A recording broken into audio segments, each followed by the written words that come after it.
जय श्री राम। बहुत बहुत स्वागत करता हूं आप सभी का एक बार फिर से अपने YouTube चैनल पर। मैं पंडित आशीष शर्मा। आज का ये वीडियो बहुत ही ज़्यादा खास, बहुत ही ज़्यादा रोमांचक होने वाला है। इस वीडियो में मैं आपको ये तर्क संगत बताऊंगा कि वर्ष 2023 के अंदर ऐसी वो कौन सी चार राशियां हैं जो बाकी अन्य राशियों के मुकाबले ज़्यादा राइज करेंगी। हालांकि 2023 का सभी को इंतजार है, हर राशि वाला ये सोच रहा है कि क्या 2023 मेरे लिए अच्छा होगा, क्या ग्रहों की स्थिति 2023 में मेरे लिए कुछ देने वाली होंगी, जिसके लिए हम अलग अलग 12 वीडियो बना चुके हैं। मेष से लेकर मीन तक आप चैनल पर जाकर अपनी वीडियो देख सकते हैं कि आपके लिए 2023 कैसा रहने वाला है। लेकिन इस वीडियो में हमारी खास चर्चा ये रहेगी कि वर्ष 2023 के अंदर ऐसी वो कौन सी चार राशियां हैं जो अन्य 8 राशियों पर भारी पड़ने वाली है। इसका मतलब कि आपके लिए जो प्लेनेटरी पोजीशंस हैं वो बहुत अच्छी है। देखिए, वर्ष 2023 के अंदर बहुत सी राशियां ऐसी हैं। कोई साढ़े साती से मुक्त होगा, किसी को साढ़े साती शुरू होगी, कोई ढैया से मुक्त होगा, किसी को ढैया खत्म हो जाएगी, किसी को शुरू हो जाएगी। किसी की राशि से कोई ना कोई ग्रह गोचर कहीं ना कहीं आएगा, जिसमें मुख्य भूमिकाओं में देखें तो शनि, बृहस्पति और राहु केतु को सबसे ज़्यादा मुख्य माना गया है, क्योंकि शनि कर्म है, शनि काल है। बृहस्पति फल देने वाला है, बृहस्पति भाग्य कारक है, बृहस्पति धन कारक है, संतान कारक है, जीवन में लाभ धन संचय कराने वाला है। तो वहीं राहु केतु भी एक राशि में 18 महीने तक रहते हैं, जहाँ राहु की स्थिति और राहु की दृष्टि भी व्यक्ति को प्रभावित करती है। इसलिए सबसे ज़्यादा प्रभाव इनको दिया जाता है, क्योंकि ये ग्रह लंबे समय तक एक राशि को प्रभावित करते हैं। बाकी सभी ग्रह 30 से 40-50 दिन के अंदर राशि परिवर्तन कर जाते हैं, जिनका इतना प्रभाव नहीं होता जितना इन ग्रहों का होता है। अब वर्ष 2023 में अगर आप देखेंगे तो जनवरी के महीने में 17 जनवरी को शनि का राशि परिवर्तन होगा, और शनि वर्ष 2023 में कुंभ राशि में ही रहेंगे, इनका कोई परिवर्तन नहीं होगा। 21 अप्रैल तक बृहस्पति मीन राशि में रहेंगे। 21 अप्रैल के बाद बृहस्पति भी मेष राशि के अंदर पहुंच जाएंगे। उसके बाद वर्ष के अंत तक भी ये ग्रह परिवर्तन नहीं करेंगे। 30 अक्टूबर तक राहु और केतु मेष और तुला में रहेंगे। उसके बाद इनकी जो गोचरीय स्थिति है, 30 अक्टूबर के बाद वो मीन और कन्या में आ जाएगी। तो ये तो स्थिति हुई, ये परिवर्तन हुए कि कब कब क्या होंगे। अब लॉजिकली मैं आपको बताऊंगा कि कौन सी ऐसी चार राशियां हैं जिनके लिए ये सबसे ज़्यादा बेनिफिशियल होने वाला है, कि आपके लिए क्यों है ये प्लेनेट अच्छे, क्या करने वाले हैं आपके लिए ये सभी ग्रह मिलकर। देखिए, आइए विषय को शुरुआत करते हैं, जिसमें मैं सबसे पहली राशि जो आपको बताने जा रहा हूं, जो आपके लिए सबसे ज़्यादा बेनिफिशियल है, वो है मेष राशि। मेष राशि, जहां वर्ष 2023 की शुरुआत में अगर हम 17 जनवरी के बाद की स्थिति देखते हैं, तो आप स्क्रीन पर देख रहे होंगे कि 17 जनवरी 2023 को जो ग्रहों की स्थिति है वो ये है कि राहु आपकी राशि में है और केतु आपकी राशि से सप्तम भाव में है। राशि से द्वादश भाव में बृहस्पति है और राशि से एकादश भाव में शनि है। अब राहु और केतु का सप्तम और राशि पे संबंध 18 महीने तक रहेगा। 30 अक्टूबर तक राहु केतु यही रहेंगे। अच्छी बात यह है कि ये एनर्जी लेवल को बना के रखते हैं, ऊर्जावान आपको रखते हैं। हाँ, इसको थोड़ा बहुत प्रॉब्लम देने के लिए कहा गया है रिलेशनशिप्स के हिसाब से, लेकिन वो रिलेशनशिप में अगर प्रॉब्लम आएगी तो कहीं ना कहीं आपकी खुद की गलती होगी, आपका क्रोध, आपकी एग्रेशन, आपकी जल्दबाजी होगी। मेष का राहु अच्छा होता है। मेष का राहु व्यक्ति को निर्भीक और साहसी बनाता है, परिस्थिति से लड़ने की क्षमता देता है। वहीं केतु सप्तम भाव में शुक्र की ही राशि में है, अपने मित्र शुक्र की राशि में बैठकर वो सुखी महसूस करता है। अगर आप राहु को राशि के अंदर देखते हो तो राहु का संबंध पंचम, सप्तम और नवम से दृष्टिगत बनता है, तो केतु का भी संबंध राशि, एकादश और तीसरे घर से बनता है। यानी ऐसा राहु केतु नुकसानदायक नहीं है, ये आपके लिए रेगुलर बेनिफिशियल है। और वर्ष के लगभग लगभग अंत तक अगर आप देखें तो 30 अक्टूबर तक राहु केतु आपके फेवर में बैठे हैं, यानी राहु केतु अकेले हैं। सबसे अच्छी बात यह है, इन पर कोई अशुभ प्रभाव नहीं है। इसका मतलब कहीं ना कहीं ये अच्छी रिजल्ट देने में सक्षम है। अब आपके लिए कर्म और लाभ दोनों को जो संभालने वाला ग्रह वो शनि है, कि कर्म भाव का मालिक और लाभ भाव का मालिक लाभ भाव में गोचर करेगा, यानी शनि एकादश भाव में गोचर करेंगे। राशि से एकादश में शनि का गोचर मल्टीपल सोर्स ऑफ इनकम देने में सक्षम है, लाभ के अवसर बढ़ाएगा।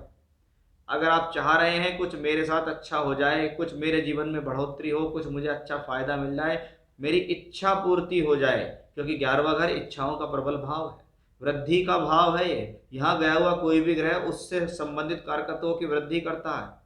अब दशम और कर्म कारक शनि तो कार्य क्षेत्र में वृद्धि, लाभ में वृद्धि, सोर्स ऑफ इनकम में वृद्धि, जीवन के अंदर खुशहाली देता है ऐसा ग्रह। शनि की आदत है थोड़ा ये ग्रह एफर्ट्स कराता है, लेकिन शनि की तीसरी दृष्टि जब राशि पे जाती है जहां राहु है, तो ये आपको धैर्यवान भी बनाता है। ये आपको कार्य के पीछे लगने वाला बनाता है कि आप पूरे तल्लीन होकर कार्य कर रहे हैं। यानी कर्म और लाभ दोनों के एक अच्छे संयोग को शनि ने दिया, पूरे 2023 में देंगे। अब आपके भाग्य को कौन संभाल रहा है? बृहस्पति। और भाग्य का मालिक कहाँ है? 12वें घर के अंदर है और 12वीं राशि में, अपनी राशि में बैठा है। इसका क्या मतलब है कि भाग्य बनाने के लिए जितने भी प्रयास आप घर से दूर जुड़कर कर रहे हैं वो सफल होंगे। बहुत से लोग इस दौरान, खास तौर पे मैंने देखा, वर्ष 2022 में विदेश चले गए, दूर स्थान से जुड़कर काम शुरू कर दिया, एक्सपोर्ट इंपोर्ट का काम शुरू कर दिया, क्योंकि ग्रह अपनी ही राशि के अंदर है। तो इसका मतलब है इस ग्रह ने कहीं ना कहीं सहयोग, देखो कि शनि की दृष्टि भी इस पे जब गई थी मकर से बैठकर, यानी टूर, ट्रैवलिंग, यात्रा, एक्सपोर्ट इंपोर्ट, दूर स्थान से जुड़कर काम करना इस बृहस्पति की बदौलत है। अब 21 अप्रैल को बृहस्पति का परिवर्तन और बृहस्पति आएंगे आपकी राशि के अंदर, भाग्य का मालिक राशि में, यानी भाग्य की प्रबलता होगी, भाग्य मजबूत हो जाएगा। उस लिहाज से आप बृहस्पति को देखिए कि पंचम भाव पे बृहस्पति की दृष्टि पड़ेगी, पंचम भाव पे शनि की भी दृष्टि पड़ेगी, यानी शिक्षा के लिए अच्छा समय, शिक्षा पूर्ति के लिए अच्छा समय, संतान प्राप्ति के लिए अच्छा समय, कंसीव करने के लिए अच्छा समय, संतान से सहयोग, संतान का राइज करना भी इसी कॉम्बिनेशन से आता है। वैवाहिक संबंधों को मधुर बनाएगा ऐसा बृहस्पति, मैरिड लाइफ के डिस्प्यूट्स को कंट्रोल करेगा ऐसा बृहस्पति। यही बृहस्पति नवम भाव को देखेंगे तो फॉरेन ट्रैवलिंग से फायदा, हायर एजुकेशन करने का मौका मिलेगा, धार्मिक यात्राएं होंगी, धार्मिक कार्य होंगे, ईश्वर की कृपा आपको मिलेगी। यानी राहु, केतु, शनि, बृहस्पति पूरे तरीके से आपके फेवर में है। इसमें थोड़ा सा ध्यान क्या रखना है वो मैं आपको बता देता हूँ। देखिए, एक तरफ राहु है, एक तरफ शनि है, और 17 जनवरी से 21 अप्रैल बृहस्पति के साथ बनेगा एक पाप कर्तृ योग, जहां बृहस्पति पीड़ित होंगे। जब बृहस्पति द्वादश में पीड़ित हो तो क्या करना चाहिए? हेल्थ का थोड़ा सा ध्यान रखना है और इन्वेस्टमेंट का थोड़ा ध्यान रखना है। बस इतना सा आपको ध्यान रखना है, बाकी कोई प्रॉब्लम नहीं है। मेष राशि वालों, आपके लिए बड़ा अनुकूल रहेगा 2023। अब हम देखते हैं हमारी अगली राशि कौन सी है। हमारी अगली राशि है, इसमें कोई भी संदेह नहीं है, वह है मिथुन राशि। मिथुन राशि जो पिछले 2.5 वर्ष से शनि देव ने शनि की ढैया को चलाते हुए आपको कष्ट दिए हैं, आपको पैसे से भी परेशान किया, आपको प्रोफेशनली भी परेशान किया, एजुकेशनली भी परेशान किया, संतान से संबंधों के लिए भी समस्या दी, लव लाइफ को भी खराब किया। लेकिन सबसे अच्छी बात आपके लिए क्या होगी कि जब 17 जनवरी आपके जीवन में आएगा तो 17 जनवरी को शनि का परिवर्तन होगा, सबसे पहले ढैया से मुक्त होंगे, एक बहुत बड़ा आराम, एक बहुत बड़ा रिलीफ मिलेगा। वो शनि 9th हाउस में 9th लॉर्ड होके अपनी ही राशि के अंदर होगा, और ये त्रिकोण भाव में सबसे मजबूत है। पहला, पहले से पांचवा, पांचवे से पांचवा भी 9वां भाव है। इसका मतलब 9th हाउस, ईश्वर की कृपा मिलेगी। जितनी भी प्रॉब्लम्स पिछले समय में फेस की है वो सारी प्रॉब्लम सॉर्ट आउट होंगी, जो खोया है वो फिर से पाओगे आप इसमें, क्योंकि ये शनि 9th लॉर्ड होके 9th हाउस में होगा, यानी भाग्य का पूरा अधिकार, भाग्य चमकाने की पूरी जिम्मेदारी शनि ने ली है। 9th हाउस हायर एजुकेशन के लिए अच्छा रहेगा ये समय, शिक्षा से संबंधित कार्यों के लिए अच्छा, संतान के लिए अच्छा, संतान की प्राप्ति के लिए भी इसको मैं अच्छा मानता हूँ।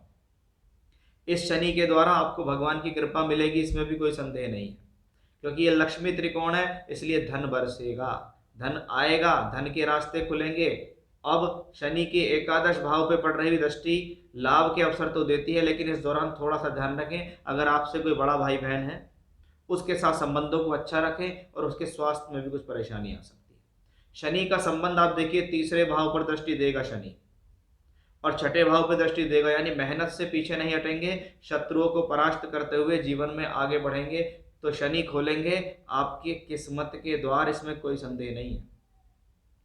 अब बृहस्पति राशि और सबसे सप्तम और दशम के मालिक है। सप्तम भाव पद प्राप्ति, नौकरी का विचार, व्यापार का विचार किया जाता है इस भाव से। तो वहीं कलत्र भाव यानी सप्तम भाव से अब आपके स्पाउस, आपके जीवन साथी को भी देखते हो। उसका स्वामी बृहस्पति दशम भाव में चल रहा है अपनी ही राशि में हंस योग बनाकर, यानी पद प्राप्ति के लिए अच्छा समय, नौकरी के लिए, व्यापार के लिए, कार्य क्षेत्र के लिए, उन्नति के लिए, प्रोग्रेस के लिए, जीवन साथी से सहयोग के लिए अच्छा, कर्म क्षेत्र को बढ़ाएगा ऐसा ग्रह, मान सम्मान दिलाएगा ऐसा ग्रह। क्योंकि बृहस्पति जब दशम भाव में होंगे तो दृष्टि देंगे धन भाव पर, यानी धन की कमी नहीं होने देगा ये ग्रह आपको। प्रॉपर्टी से संबंधित सुख दिलाएगा, परिवार के अंदर सुख शांति बनाएगा ये बृहस्पति। झगड़े झंझट कोर्ट कचहरी में विजय दिलाएगा ऐसा बृहस्पति। 21 अप्रैल को परिवर्तन होगा बृहस्पति का, और बृहस्पति पहुंचेंगे लाभ भाव में, यानी अब सप्तम और दशम का मालिक लाभ में पहुंच गया। इच्छाओं की पूर्ति होना, इच्छा बढ़ेंगी और इच्छा पूरी होंगी इस बृहस्पति से। वैवाहिक संबंध बनेंगे इस बृहस्पति से। मैरिज लाइफ से रिलेटेड प्रॉब्लम्स को सॉर्ट आउट करेगा ऐसा बृहस्पति। नई पद प्राप्ति, नई कमान मिलना, कोई नई जिम्मेदारी मिलना, उसे अच्छे तरीके से पूर्ण करना इस बृहस्पति की बदौलत आएगा। कार्य क्षेत्र का मालिक लाभ में चलेगा, यानी कर्म का लाभ से जुड़ना। बृहस्पति की पंचम दृष्टि जाएगी तीसरे भाव पे। इसका मतलब टूर, ट्रैवलिंग, यात्रा, स्थान परिवर्तन, ट्रांसफर से मिलने वाला लाभ। पंचम भाव पे गई दृष्टि बताती है कि यह समय शिक्षा के लिए अनुकूल रहेगा।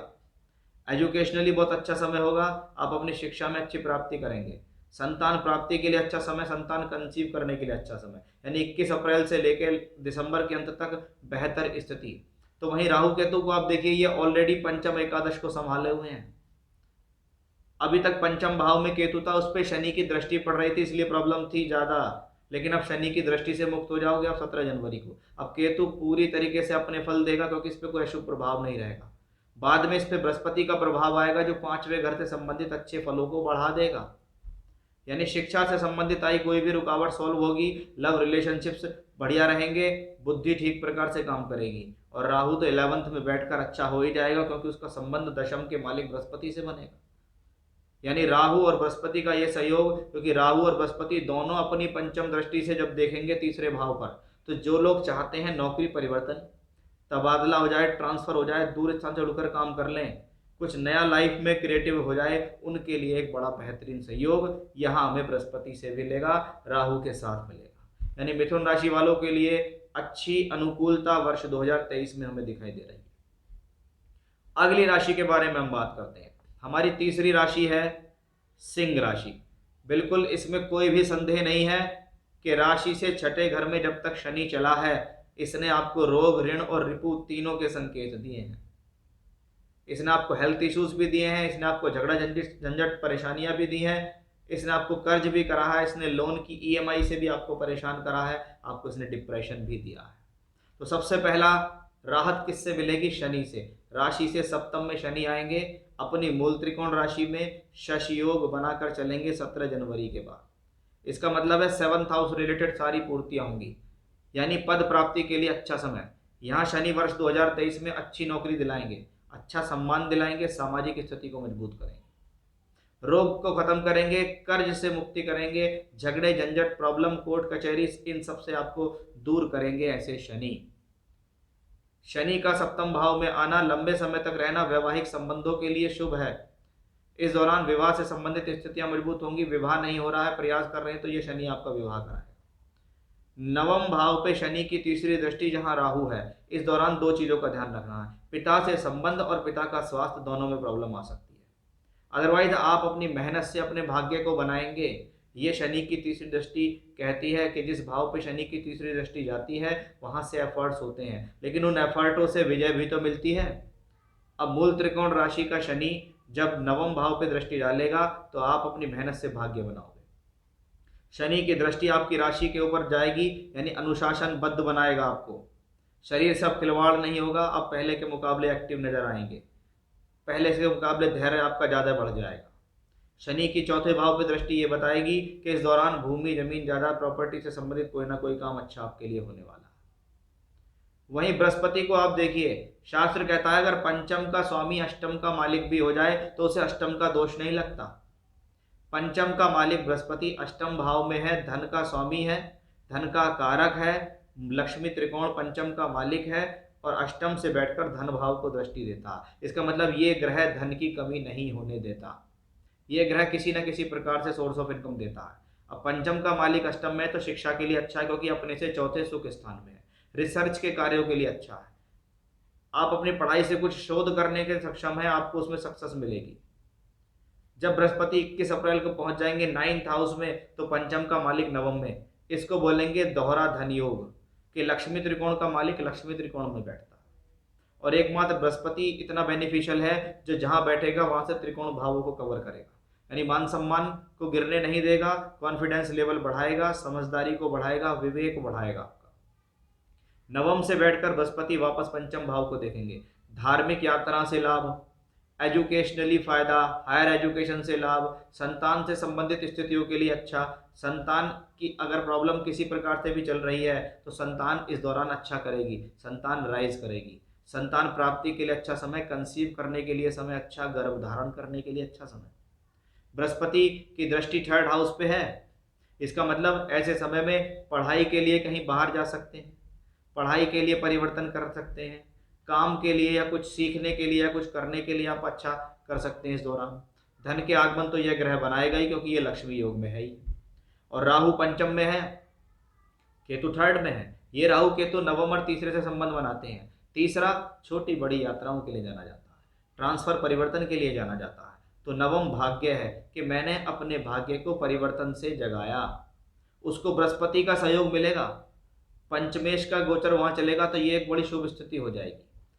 कहने को राहु केतु 30 अक्टूबर तक यहाँ तक रहेंगे, लेकिन तब तक ये ग्रह शनि, बृहस्पति और राहु केतु आपके लिए सभी तरीके से बेनिफिशियल हो जाएंगे। इनका ट्रांजिट खराब नहीं होगा, क्योंकि आपकी राशि से सप्तम में शनि, राशि से भाग्य स्थान में राहु और फिर राशि से भाग्य ही स्थान में आएगा बृहस्पति। यानी बृहस्पति सब चीजों को कंट्रोल करने वाला ग्रह बनेगा। यानी सिंह राशि के जातकों के लिए भी एक बड़ी अनुकूलता दिखाई देगी।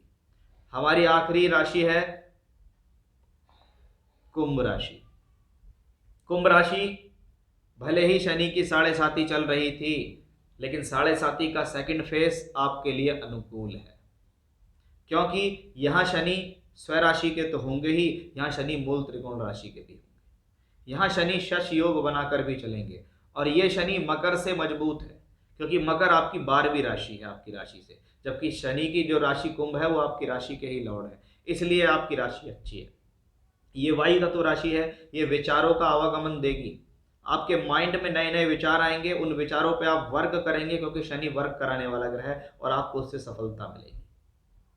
तो शनि का मूल त्रिकोण में 17 जनवरी के बाद आना और वर्ष 2023 में इसके अंदर ही रहना, यानी आपके लिए एक बड़ी अपॉर्चुनिटी, बड़ी अनुकूलता को दिखाता है।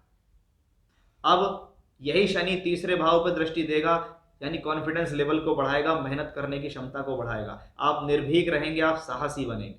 सप्तम भाव पे शनि की दृष्टि वैवाहिक संबंधों के लिए अच्छी, पद प्राप्ति के लिए अच्छी, सामाजिक कार्यों के लिए अच्छी। दशम दृष्टि अगर कर्म भाव पे पड़ती है तो ये बताती है कि यहाँ कार्य क्षेत्र में कोई कमी नहीं है, ना आपकी तरफ से कोई कमी रहेगी और आप पूर्ण मेहनत से लगते दिखाई देंगे। यानी सबसे बड़ी अपॉर्चुनिटी 7.5 के सेकंड चरण चलते हुए भी कुंभ राशि के लिए बेहतर। सेकंड ऑप्शन आपके लिए डबल धन योग कारक ग्रह कौन है? बृहस्पति है। लाभ का मालिक भी है, धन का मालिक भी है, यानी धन संचय और धन आना दोनों बृहस्पति के हाथ में। यानी 21 अप्रैल तक तो कोई प्रॉब्लम है ही नहीं, क्योंकि धन बरसाने के लिए तैयार है। आप देखिएगा कि 17 जनवरी से 21 अप्रैल दोहरा गोचर राशि से दशम भाव पे पड़ेगा, कि शनि की 10वीं और बृहस्पति की 9वीं दृष्टि पड़ेगी दशम भाव पे। इसका मतलब इस दौरान कुछ बड़ी अपॉर्चुनिटी आपके हाथ लग सकती है, कुछ बड़ा काम आपको मिल सकता है, कुछ काम धंधा आपका बहुत अच्छा चल जाएगा, कुछ नौकरी अच्छी मिल जाएगी, कोई अपॉर्चुनिटी अच्छी मिल जाएगी। अब यही धन भाव का मालिक तीसरे भाव में गोचर करेगा 21 अप्रैल से लेके दिसंबर अंत तक। कहाँ होंगे बृहस्पति? कि अब लाभ और धन का मालिक तीसरे घर में है, यानी लाभ प्राप्ति के लिए परिवर्तन, लाभ प्राप्ति के लिए ट्रांसफर, लाभ प्राप्ति के लिए यात्रा करने का योग। अगर आप चाहते हैं नौकरी में बदलाव, लाभ और प्रमोशन के साथ हो तो ये अनुकूल समय है 21 अप्रैल के बाद। आप चाहते हैं आपका ट्रांसफर हो जाए अच्छी जगह, करा देगा ये ग्रह। धन संचय कराएगा, धन भी दिलाएगा, सोर्स ऑफ इनकम भी बढ़ाएगा, परिवर्तन से लाभ भी दिलाएगा। क्योंकि अगर तीसरे में बृहस्पति होगा तो वो सप्तम, नवम और एकादश भाव पर दृष्टि देगा, और एकादश भाव इसका खुद का भाव है। यानी अकेला बृहस्पति आपकी इच्छाओं को भी कंट्रोल करेगा, आपके भाग्य को भी बनाएगा और आपके लाभ को भी बढ़ाएगा। अब राहु मंगल की राशि में शनि से दृष्टि, उनके लिए इससे अच्छा क्या है कि चंद्रमा से या राशि से तीसरे घर में राहु हो तो ये एक्सीलेंट है, क्योंकि राहु को सदैव ये कहा गया है कि जब जब ये अकेला होता है तब तब ये बहुत अच्छा होता है। और इसका सहयोग देने कौन आएगा? बृहस्पति, जो लाभ और धन का मालिक है। इसका मतलब राहु को कोई प्रॉब्लम नहीं। राहु कहता है जैसा आप चाहेंगे वैसा हो जाएगा। ये थर्ड हाउस का राहु है, ये आपकी हिम्मत को डगमगाने नहीं देगा, ये आपके धैर्य को बढ़ाएगा। इस पे राशि के स्वामी शनि की दृष्टि होगी और थर्ड हाउस पे जितना मैलेफिक प्रभाव हो उतना अच्छा, क्योंकि तीसरे भाव को शास्त्र में अच्छा नहीं कहा गया। शुभ भाव पर मैलेफिक प्रभाव प्रॉब्लम देता है, लेकिन अशुभ भाव पे पड़ा हुआ मैलेफिक प्रभाव उस भाव को स्ट्रॉन्ग करता है। और तीसरा भाव आपके प्रतिभाव का है, आपके विक्रम, आपके पराक्रम, आपके साहस का है, आपकी सहजता का भाव है तीसरा भाव। इसलिए ये बहुत अच्छी स्थिति हमें यहाँ देखने के लिए मिल रही है। तो यहाँ मैंने आज आपको बताया कि वर्ष 2023 में ऐसी कौन सी 4 राशियाँ हैं जो एक्सीलेंट रहेंगी, जिनको ट्रांजिटिकली बहुत अच्छा मिलेगा, जिसको मैंने लॉजिकली आपको बताया कि ऐसा मैं क्यों कह रहा हूँ। तो ये था मेरा आज का विषय। फिर से इसी प्रकार की रोचक जानकारी लेकर आपके सामने हाजिर होऊंगा। तब तक के लिए बने रहिएगा मेरे साथ। जय श्री राम।